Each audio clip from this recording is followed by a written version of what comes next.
All right, so let's carry on here now with this new chapter, Galois theory. So after Lagrange, the stage was set, and then Ruffini and Abel proved that the famous theorem that quintic equation, general quintic equation, is not solvable by radicals. The general quintic, that means degree 5, equation is not solvable by radicals. All right, what does that mean? Well, it means that there's no formula involving analogs of square roots, not just square roots, but cubed roots or higher roots. For a fifth degree polynomial, you'd expect there to be fifth roots.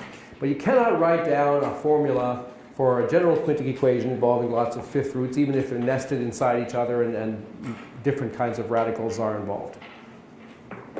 So the story is quite interesting because these individuals have some prodigies here who died very early deaths. Abel, brilliant Norwegian mathematician, only lived to 26 or 27 years old.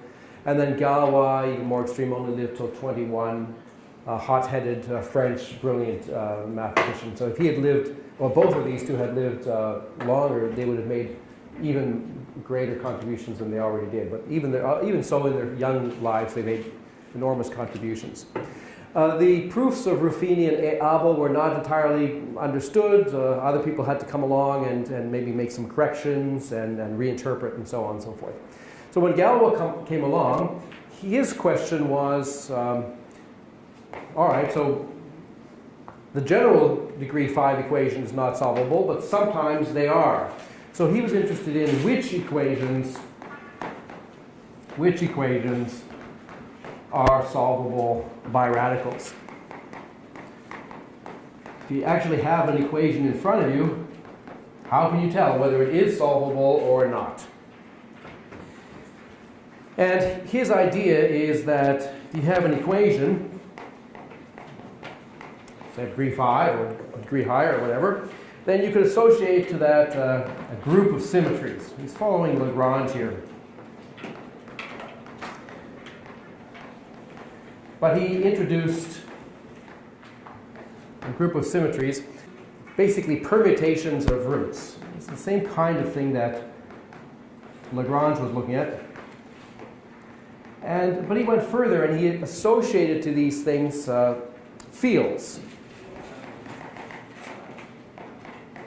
Okay, what's a field?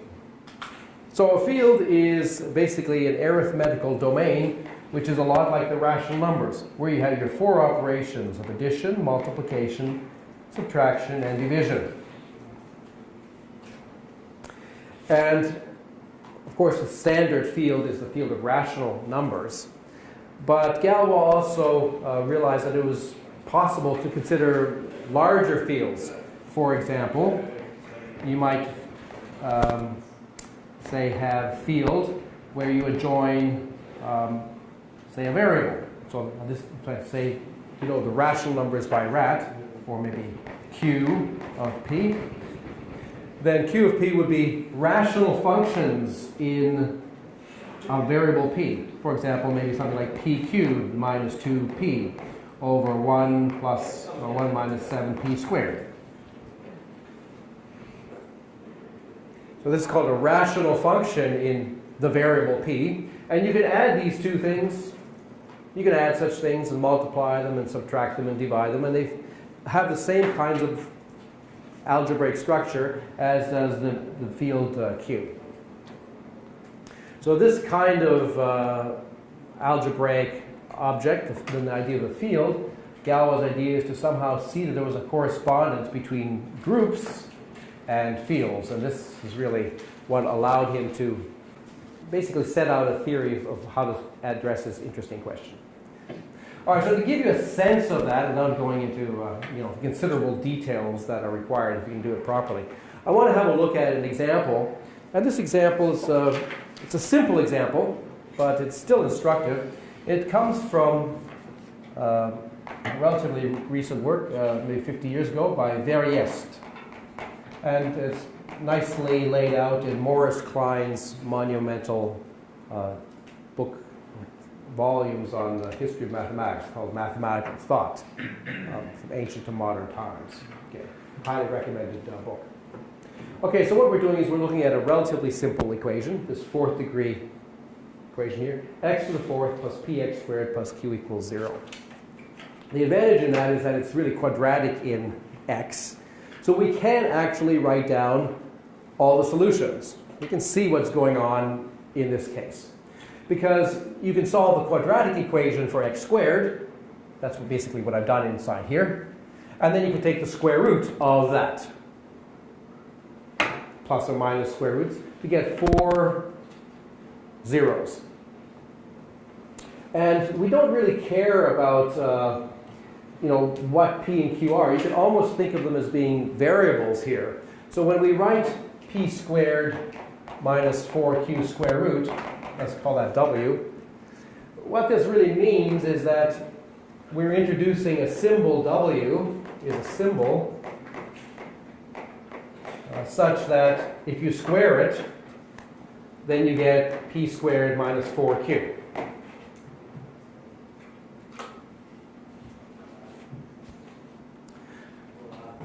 All right, so what would Galois have done to try to solve this equation if we didn't already know this? So let's have a look at relations satisfied by these 4 roots, x1, x2, x3, and x4.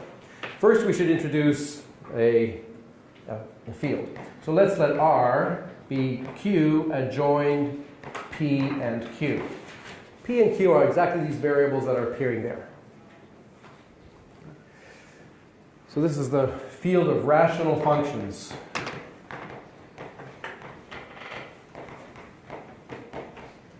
In variables P and Q.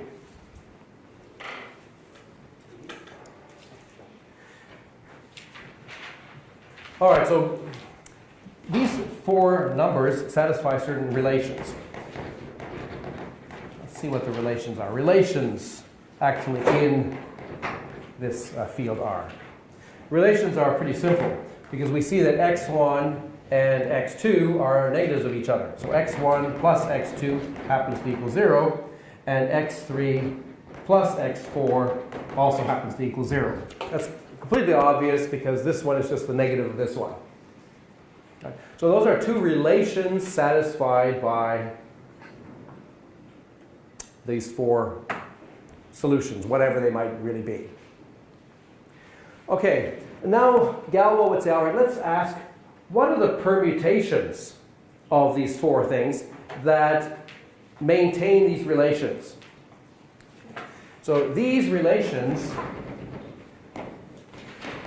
these are invariant under certain permutations of the 4 numbers x1, x2, x3, x4. In fact, the permutations are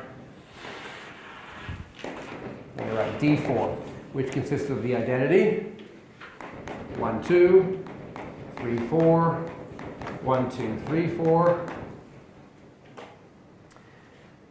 and 1, 3, 2, 4, 1, 4, 2, 3, 1, 3, 2, 4, and 1, 4, 2, 3.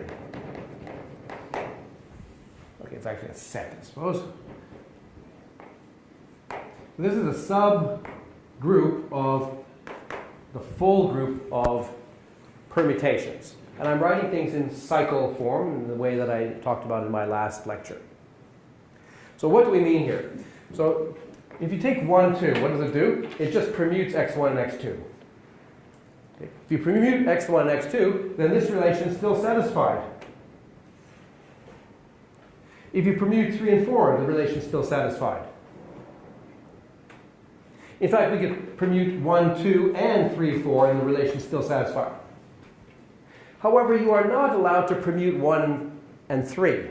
That's not in this list. If we permuted x1 and x3, interchange them, then these two relations would no longer be satisfied. So the relations satisfied by the roots are reflected, their symmetry is reflected in this group of permutations which preserves those relations. Now let's consider this quantity. x1 squared minus x3 squared. Let's have a look at that. Here's x1, here's x3 squared. If we square them, these square roots are going to disappear. Then we take the difference. This minus p is going to disappear. And we're just going to get square root of p squared minus 4q. Well, let's call this thing w. Then this is now a relation. Let's call this relation 1. Okay. And then this is then a relation in a bigger field. In a field that we get by taking the R field that we started with and adjoining W. So if we make a bigger field by extending our field of rational functions to include not just p and q, but also this new object w, then this becomes a relation that lives inside R of w. In other words, all the coefficients belong to this field. So it's a bigger field. All right, but from our relation over there, x1 is equal to minus x2. We also know that x1 squared equals x2 squared, and x3 squared equals x4 squared. That's essentially what we've already observed. So relation number 2 is invariant under which permutations?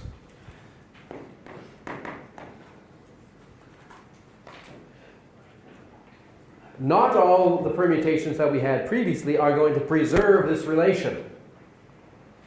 Some of them will. The ones which will are E and 1, 2, 3, 4, and 1, 2, 3, 4.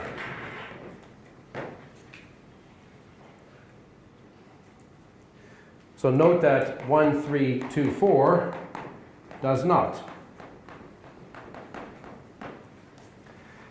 If we perform the operation of the permutation 1, 3 interchange and 2, 4 interchange, if we interchange 1 and 3, then this becomes its negative. So this is no longer a relation that's preserved under this particular transformation. So what's happened is that we made our field bigger, we've gotten a new relation, but now the set of permutations that preserves our relations has shrunk from what I call D4 over there to what I'm calling K here now. Okay, so that's interesting. And now let's go a little bit further. Now let's introduce another quantity. Let's call it mu. So this is going to be square root of minus p minus w over 2. So in other words, it's exactly what we're calling x3 here. And what that really means is that we're introducing a new thing called mu, and if we ever have mu squared in our system, then we automatically can replace this with minus p minus w over 2. All right, so then we have a new relation. Then we have a new relation, which is that x3 minus x4 equals 2 mu. That's a relation in, maybe I should call it, let me call this thing R prime, this one here. and now R double prime will be R prime joined with mu. I should give this one a name. Let's call it relation 3. Relation 1, relation 2, and relation 3.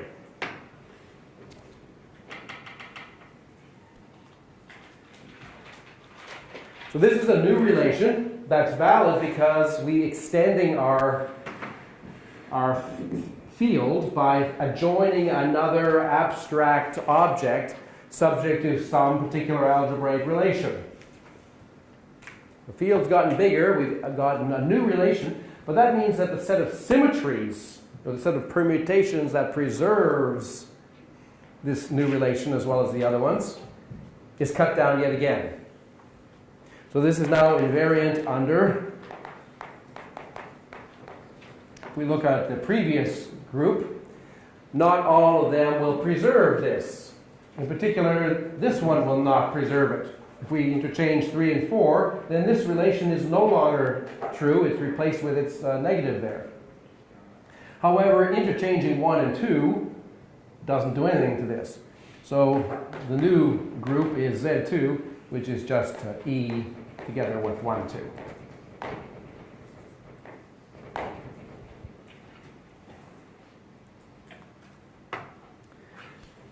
Let me go over here now.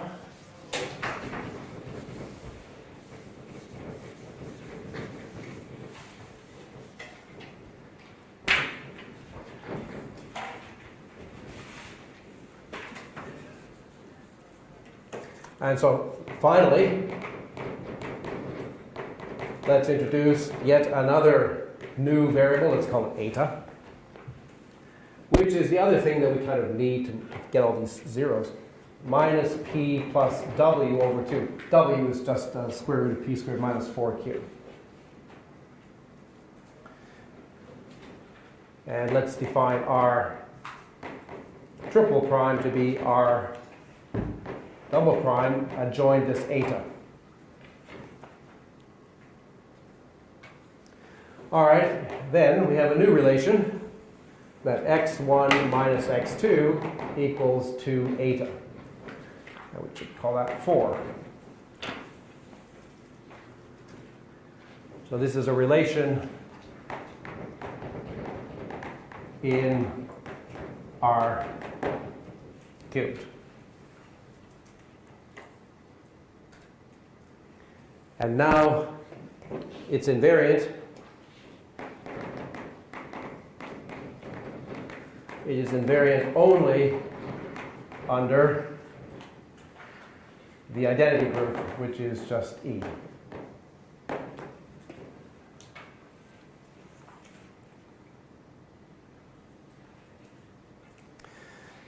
So we end up getting this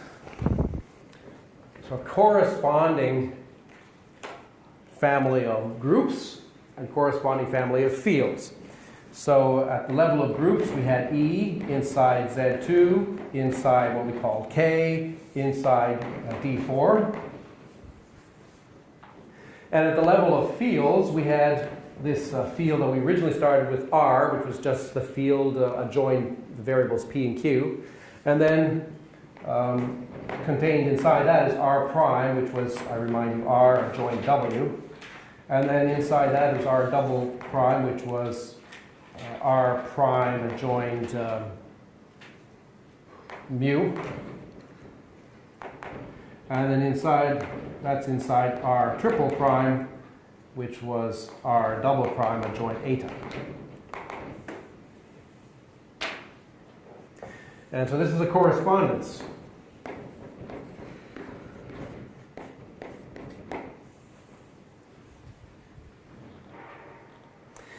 And it's really this chain of groups, of symmetries of the zeros, corresponding to this chain of fields of things that you have to, of radicals that you have to adjoin. Each one of these corresponds to making a square root, adjoining a radical. That really corresponds to solving the equation. So solving the equation, in some sense, involves starting here, finding a chain of subgroups to get all the way down to the identity, the trivial subgroup, and seeing what the corresponding things that you have to adjoin to the fields are to get down to here. By the time we've gotten down here, our solutions are all in here.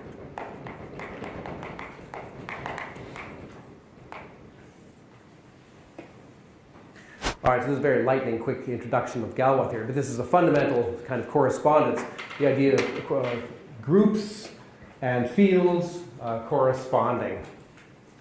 All right. And it's sort of in an inverse way. So here, as we're going in this direction, the groups are getting smaller, but the fields are getting larger.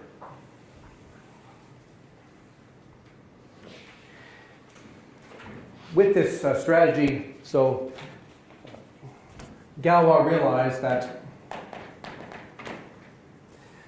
at the level of groups of symmetries of zeros, in order for an equation to be solvable by radicals, we have to have a chain. Have to have a chain of subgroups. Okay, maybe I'll start on this side. G1, and inside of that is G2, all the way up to GK, which is just the identity.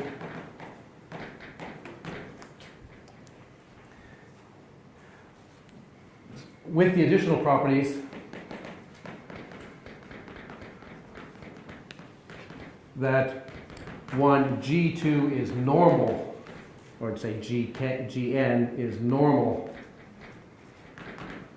inside Gn minus 1.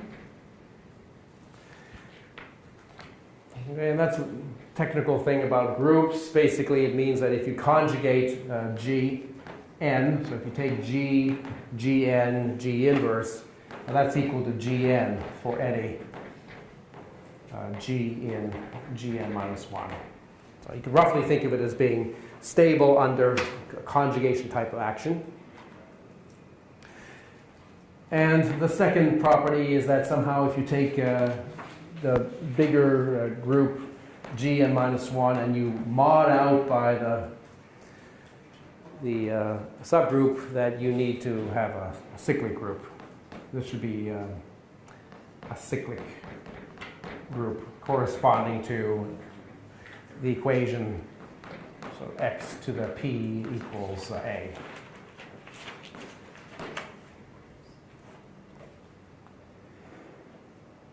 But the point is that he could reduce the question of whether a given equation is solvable by radicals to a question about the group of symmetries of that equation and various subgroups and so-called composition series. And using this, he was able to explain why the 5-degree equation doesn't have solutions while the previous ones did. So if you take S5, the group of full symmetries, inside it, it has an alternating group of A5. But this is the only chain of normal subgroups.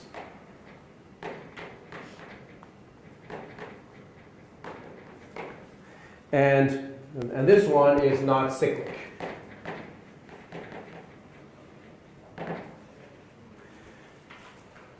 So this contradicts what we have to have in order to be able to have solution to equation by radicals. So if the group of symmetries is the full group S5, then we don't get solution by radicals. However, for S4, something different happens. For S4, inside we have A4, and inside we have this subgroup K, and inside that we have Z2, and inside that we have E. And this is such a tower that satisfies these things, and it's really the existence of this tower at the level of groups that is responsible for the fact that the quartic solution has a formula by radicals. Quartic equation has a formula. And similarly for S3, inside that we have A3, and inside that Z3 and E. And S2, S2 is just. So these ones here do satisfy the criterion. This one doesn't, and higher ones also don't.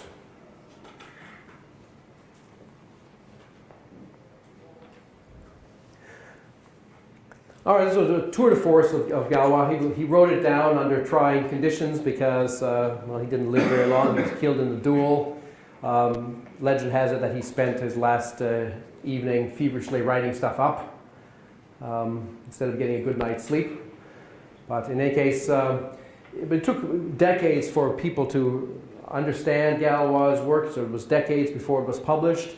But eventually it became clear that Galois' approach here not just really clarified what was going on and pushed Lagrange's ideas further, but also really introduced the importance of group theory and the strong connection with field theory and abstract algebra. So it was really a big impetus to the growth of abstract algebra. Galois also contributed in other directions. In particular, Galois also basically introduced the idea of a finite field. Okay. So it turns out that if you take a prime p and you look at, say, the integers mod p, that's a field which plays a lot of the role like the rational numbers. And so a lot of these questions can be explored in the context of finite fields as well. So I have to also say just a few words about, I think this subject is not entirely finished. I think there's still more work to be done.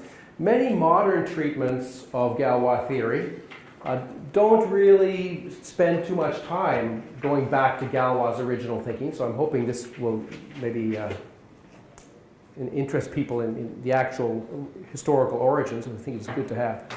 But also modern treatments sometimes are a little bit prone to logical weakness in the relationship with complex numbers and the fundamental theorem of algebra. So we've talked about the fundamental theorem of algebra, but I really have to say that there's a bit of an elephant in the room here, that the fundamental theorem of algebra is not logically very solid, in fact.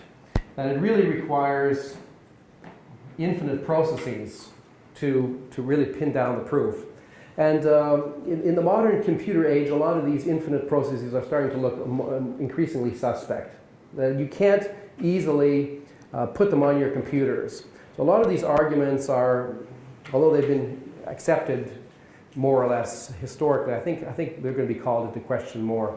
So there's a kind of a split between treatments of Galois theory that try to avoid transcendental things, and those that actually, employ transcendental things and use examples from complex numbers.